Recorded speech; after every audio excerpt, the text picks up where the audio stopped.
BBC News with Fiona MacDonald. The United States has announced that it will share its supply of the AstraZeneca coronavirus vaccine with other countries. The White House says about 60 million doses will be available once the vaccine has been approved by regulators. The Italian Prime Minister Mario Draghi has presented a coronavirus recovery plan worth nearly $300 billion to the country's parliament. Mr Draghi said that Italy's destiny lay in the projects it encompasses. Most of the funding will come from EU grants and loans. The US Secretary of State Antony Blinken has urged Ethiopia to address what he described as an impending humanitarian disaster in the northern region of Tigray.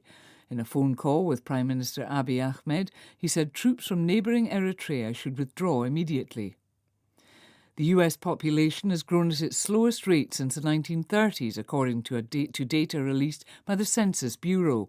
331.5 million lived in the US in April 2020, a rise of 7.4% over the decade. In Washington, the US Supreme Court has agreed to hear a challenge to New York's restrictions on carrying concealed guns outside the home. The justices took up an appeal by two gun owners who are backed by the powerful lobby group, the National Rifle Association. Advocates of gun control worry that the conservative-leaning court might overturn existing measures.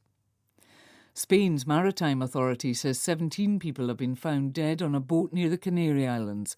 3 survivors were rescued from the vessel. All the migrants were sub-Saharan Africans.